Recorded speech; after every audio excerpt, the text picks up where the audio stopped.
토마토 투자클럽의 이재필 전문가 연결돼 있습니다. 안녕하세요. 네, 안녕하십니까? 네, 이제는 이상 신호가 한두 개가 아니라 여기저기서 마구잡이로 터져 나오고 있습니다. 좀 중점적으로 볼 만한 신호들 잡아주세요. 자, 일단 지금 시장이 이렇게 고생하고 있는 가장 큰 원인은 연준의 매파적인 정책 때문이다라고 보셔야 되겠죠. 자, 제가 연준의 점도표를 하나 좀 캡처를 해왔는데요. 자, 두 개입니다. 첫 번째 좌측에 있는 게 6월 정책 회의 때고 우측에 있는 게 9월 정책 회의 때예요. 자, 이 연준의 매파적인 정책은 물가를 잡기 위해서 어느 정도 희생도 감수하겠다라는 그런 정책을 펴고 있다라는 거, 이 부분은 다들 인지하고 있는 그런 상태일 거고요.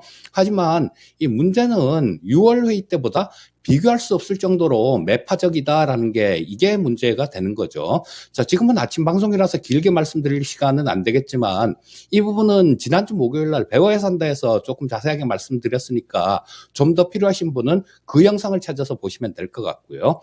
자, 지금 시장에 가장 좀 어려움을 주고 있는 거는 연준의 점도표가 충격을 줬다라고 볼 수 있는데, 올해 말에 6월 정책 회의 때 올해 말에 금리는 3.4% 정도가 될 것이다라고 예상이 됐었는데요. 그 부분이 9월 회의 때는 4.4%로 1%나 올랐습니다. 그리고 또 내년도 예상치도 마찬가지입니다. 6월 정책회의에서는 이번 사이클에서 금리 고점은 3.8% 정도가 될 것이다라는 그런 예상치였는데, 이번에는 4.6%로 0.8%나 올라가는 굉장히 매파적인 그런 모습들이 나왔죠. 이런 부분들이 시장을 상당히 좀 어렵게 만들고 있는 건데요.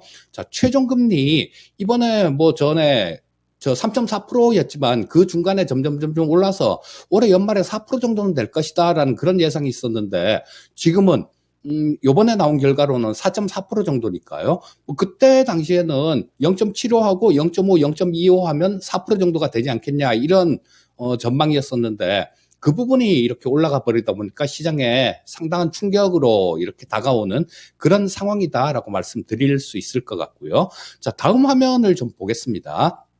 이 화면은 작년 말 올해 초에 제가 빅피처라는 프로에서 위기 극복 3년차 이러면서 IMF 때도 그렇고 리만 사태 때도 그렇고 3년차 때는 안 좋았습니다. 그렇기 때문에 올해 같은 경우도 시장은 안 좋을 것 같습니다라는 그런 말씀을 드리기 위해서 조금 말씀드렸던 그런 자료들인데, 지금은 그런 말씀을 드리려고 갖고 온 건 아니고요.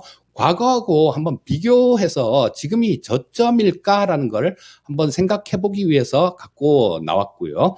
자, 서프라임 모기지론 사태 때 2008년이죠. 이때도 고점 대비해서 26.32%가 3년 차에 하락을 했습니다. 2년 차 고점보다. 자, 그런데 리만 사태 때는 마찬가지로 굉장히 많은 재정을 풀었어요. 하지만 이때는 중국이라는 저가로 공급할 수 있는 그런 주체가 있었기 때문에 물가는 굉장히 안정돼 있는 상태였습니다. 그리고 2008년도 위기 극복 3년 차에는 경기 침체 우려는 없었던 그런 때죠. 물론 이때도 남유럽 재정 위기 이런 부분들은 있었지만 도와줄 수 있는 나라들이 주변에 상당히 좀 많이 있었습니다. 하지만 지금 같은 경우는 영국에서부터 이게 좀 안 좋은 그런 상황이 나올 수 있다라는 그런 부분, 그런 얘기들까지 있기 때문에 이렇게 전에처럼 쉽게 이렇게 헤쳐나올 수 있는 그런 부분들은 아니다라는 생각이에요. 즉, 이 전에 26.32% 빠졌던 거, 이 부분은 비교할 수 있는 대상이 아닌 것 같고요. 지금 팬데믹 이후로 지난주에 한 31% 정도 빠졌었는데 어제 추가로 하락을 하면서 지금 33.19% 정도가 하락했는데요. 자, 요거는 IMF 때 그때랑 조금 비교 대상이다라는 생각인데, 그 부분은 다음 장을 보면서 말씀을 드리도록 하겠습니다. 자, 이 화면은 제가 지난주에도 한번 보여드렸던 그런 화면입니다. 자, 근데 이 경기 침체가 있었던 해고, 그다음 금리 역점, 주가 고점 이런 부분들을 쭉 제가 나름대로 정리를 해놓은 건데요. 과거의 경기 침체, 지금이 경기 침체로 간다라는 그런 전제하에 말씀드립니다. 그리고 또 저는 경기 침체로 간다라고 생각을 하고 있고요. 자, 과거에 비하면 그렇게 지금 주가가 33.19% 정도 고점 대비 하락했는데요. 충분하지는 못한 상황이다라는 생각이에요. 자, 뭐 2020년 팬데믹이 있었을 때 그때도 주가 고점을 찍은 건 2018년도 1월 달에 고점을 찍었습니다. 약 뭐 한 2년 2개월 정도 전부터 주가가 하락하기 시작했다라는 거죠. 그래서 아마 이 팬데믹이라는 게 없었다라면 뭐 어떤 다른 형태로 조금 어려움이 있지 않았을까 싶은 생각도 듭니다. 자, 그런데 지금 상황은 이때 짧은 침체, 이때랑 비교를 할 건 아닌 것 같고요. 자, 지금 뭐 현재 상황이 연준이 금리를 막 올리고 그런 부분에 의해서 침체가 걱정되고 있는 그런 상황이기 때문에 현재 상황은 2000년도에 닷컴 버블이 붕괴될 때 그때하고 비슷하다라는 판단이에요. 그때가 고점 대비해서 저점이 이 S&P 500이 한 51% 정도 하락을 했고요. 코스피가 57% 정도 하락을 했습니다. 정확히 얘기하면 56.52% 정도가 하락했는데요. 자, 이런 부분들을 생각해 본다라면 지금 아직까지 33.19% 정도 하락한 지금 상태는 진바닥이 아니다라는 생각이고요. 즉, 진바닥을 보기 위해서는 추가로 시간과 뭐 추가로 좀 조정이 있을 가능성이 높다라고 보는 게 좋을 것 같습니다. 그래서 아직까지 진바닥은 아니고 전문가님 견해로는 경기 침체가 온다라는 가정하에 추가적으로 조금 더 깊은 하락이 나오지 않을까 이렇게 좀 보고 계신 건데 지금 현재 시장의 반응 뭐 다우도 2만 선 깨지고 지금 여러모로 좀 그렇던데 3만 선 깨지고 여러모로 좀 어려운 상황이던데 전반적인 좀 지수 흐름 차트를 좀 봐주세요. 예, 일단 지금 화면에 나오는 게 나스닥 주봉이 나올 텐데요. 자, 나스닥 주봉은 아직까지는 전저점을 깨지 않은 모습이죠. 하지만 다우지수는 벌써 지난주 금요일 날 전저점을 깨고 내려갔고요.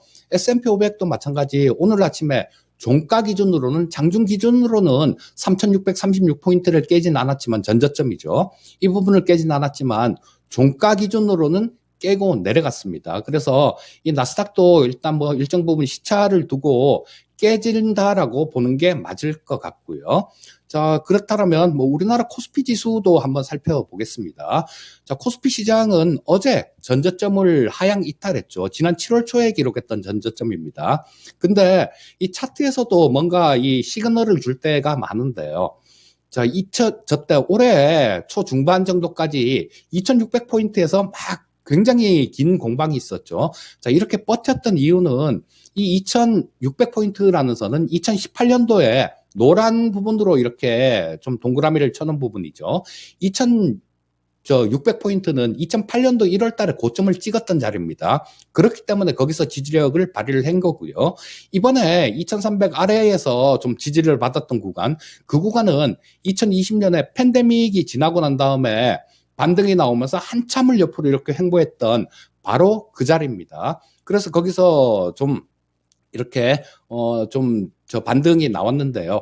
좀 안타깝게도 이 부분을 어제 하락으로 인해서 하향 이탈하는 모습이었습니다. 그리고 이런 부분들은 중기 관점에서 또 다른 바닥을 찾아야 하는 뭐 그런 모습이다라고 말씀드릴 수 있겠고요.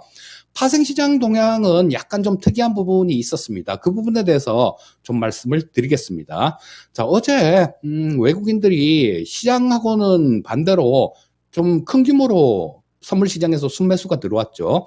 약 8,200억 정도 선물 시장에서 외국인들 순매수가 있었습니다. 오전에 뭐 한 2천억, 3천억 정도 순매수였었는데 오후장으로 이렇게 가면서 상당히 좀 많이 이렇게 늘어나는 그런 모습을 보여줬었는데요. 그런데 이 부분이 만약에 미결제 약정이 좀 줄었다라면 기존에 시장을 그렇게 강하게 억누르던 사람들이 조금 이제는 정리하는구나라고 판단을 할 수 있을 텐데 어제 미결제 약정도 마찬가지만 7,400계약 정도가 늘어난 모습이었습니다. 즉 어제 외국인들 순매수 같은 경우는 시장이 이렇게 좀 많이 빠졌으니까 단기적인 반등 정도는 기대할 수 있지 않을까라는 그런 단기 매매 관점에서 들어온 수급이다라고 보시면 좋을 것 같고요. 옵션 쪽에서는 굉장히 좀 특이한 그런 수급이 나왔습니다. 금융투자 쪽에서 콜옵션을 127억 정도를 매수를 했고요. 외국인들이 풋옵션을 332억을 매도를 쳤습니다. 자, 콜매수 포지션 같은 경우는 주가야 주가가 올라야 수익이 나는 포지션이고요. 푼 매도 포지션 같은 경우는 주가가 옆으로 횡보를 하거나 주가가 올라야 수익이 나는 포지션이고 주가가 이렇게 좀 급락을 하게 되면 상당히 곤란한 포지션입니다. 근데 뭐 몇백억 안 되는 것 같고 그렇게 보냐라고 생각하실 수 있는데요. 자, 주식 시장에서 500, 300억하고 옵션 시장에서 300억은 천지 차이입니다. 이 외국인들 같은 경우는 300 옵션 같은 경우는 뭐 경우에 따라서는 5배, 10배, 이번 물에도 마찬가지 벌써 한 5배 정도 나왔죠. 풋옵션 쪽에서. 풋 매수 포지션이 그렇게 벌었다는 겁니다. 그렇다면 풋 매도 포지션 같은 경우는 이 매도 친 거에 5배를 물어줘야 된다라는 그런 얘기로 해석될 수 있기 때문에 어제 외국인들 332억 정도 순매도 같은 경우는 이례적으로 상당히 큰 규모다. 이렇게 볼 수 있을 거고요.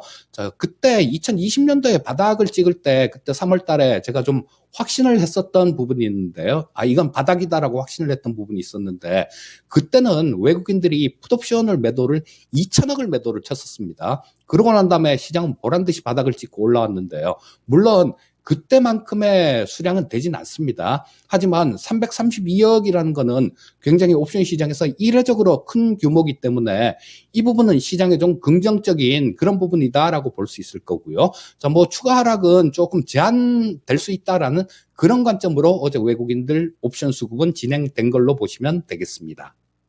그러면은 시장 그냥 넉넉히 바라보고 있어야 되는 건지 이번 주에 주요 일정이라든지 이벤트 혹은 아래쪽으로 방향을 좀 더 밀 만한 그런 트리거가 될 만한 재료라도 있다면 알려주시죠. 자, 일단 뭐 중요 이슈는 가장 큰 부분은 9월 30일 날 있을 미국의 PC 물가 지표 발표가 있죠. 자, 근데 뭐 이 부분 헤드라인 PC에 대한 예상치는 지금 그렇게 좀 많이 나오진 않는데요. 클리블랜드 연은 쪽에서 나온 PC 예상치가 하나 있는데 그 부분은 5.94%로 전월에 6.3% 정도였으니까요. 좀 떨어지는 걸로 그렇게 예상치가 나오고 있고요. 자, 그런데 문제는 요 근원 PC인데요. 일단 이 근원 PC 같은 경우는 근원 CPI가 좀 올라오면서 문제가 됐었죠. 근원 PC라는 거는 에너지하고 식료품 이런 거를 제외한 이 등락폭이 큰 그런 거를 제외한 물가 지수를 얘기하는 건데요. 자, 이 부분은 지금 4.7%로 전월의 4.6%보다 좀 상승하는 그 정도 예상치가 나오고 있고요. 자, 연준의 연말 PC 전망치는 이번에 연준에서 발표한 게 5.4% 정도입니다. 자, 그래서 5.4% 정도라면 이 PC 물가 기준으로 한 지금 5%, 6% 아래쪽 정도면 이 연준의 목표치 정도는 달성하지 않을까 싶은 생각이 드는데요. 자, 이 PC 물가가 어떻게 발표되느냐. 여기에 따라서 특히 또 근원 PC 같은 경우는 4.7%보다 좀 더 위에서 발표가 되게 되면 이 부분은 시장에 또 한번 충격을 줄 수 있는 부분이고요. 만약에 다행스럽게도 이거보다 아래에서 발표가 되게 되면 이 상당히 좀 시장에도 좀 숨통이 트이는 그런 일로 작용을 할 것 같습니다. 그러니까 여기에 따라서 시장 분위기는 결정될 것 같으니까 이 부분 잘 살펴보시면 좋을 것 같고요. 또 9월 30일에는 미시건대 기대 인플레이션이 발표가 되는데요. 8월 달에는 1년 기대 인플레이션이 4.8% 정도로 발표가 됐습니다. 이 부분도 조금 이 예상치보다 조금 낮아진다라면 시장에는 도움이 될 수 있는 부분이 있다. 뭐 이렇게 말씀드리겠습니다. 네, 그러면 오늘 어떻게 해야 되는지 간략하게 오늘장 놓쳐서는 안 될 시그널 알려주세요. 네, 어제는 전저점을 이탈했죠. 그래서 아까 말씀드렸듯이 또 다른 지지선을 좀 찾아야 하는 그런 상황입니다. 자, 그런데 지금 이 보조 지표들을 좀 살펴보게 되면 가장 많이 하락했을 때 반등이 나오는 거를 가장 잘 예측할 수 있는 부분들이 이격도인데요. 자, 60일 이격도 기준으로 현재 92.94%입니다. 전에 7월 달에 반등이 나왔을 때는 약 88% 정도에서 반등이 나왔는데요. 그래서 60일 이격도 상으로 볼 때는 한두 번 정도 더 하락할 수 있는 그런 자리는 있다라는 생각이고요. 대신 RSI가 지금 요거는 30 미만이면 과매도 영역입니다.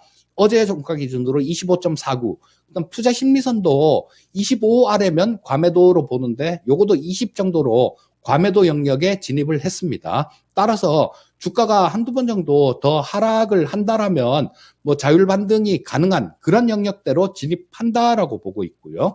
자, 옵션 시장에서 어제 나왔던 포지션, 금융투자의 콜 매수 포지션, 상방 포지션이죠. 그리고 외국인의 풋매도 포지션, 하방 경직 포지션입니다. 이런 것들이 오늘도 장중에 이렇게 나와준다라면 시장은 단기적이나마 바닥을 볼 수 있는 그런 상황이다라고 볼 수 있을 것 같고요. 하지만 뭐 지금 현재 아까도 말씀드렸듯이 조금 긴 관점에서는 어려운 상황입니다. 자, 현 상황에서 좀 투매에 동참하는 것은 삼가해야 될 일이다라는 생각이고요. 하지만 이 기술적 반등이 있더라도 그 다음에는 추가 하락 가능성이 높은 상황이니까 말씀드렸던 얘기를 앵무새처럼 또 반복을 하는데요. 반등 시에는 현금 비중을 확대하는 전략을 말씀드리겠습니다. 네, 알겠습니다. 오늘 말씀 고맙습니다. 예, 감사합니다. 네, 시장 분위기 안 좋다는 것을 인정하고 반등 시에 매도 전략으로 오늘장 대응해보자 이렇게 결론 내려봤습니다. 지금까지 마켓 시그널 이재필 전문가였습니다.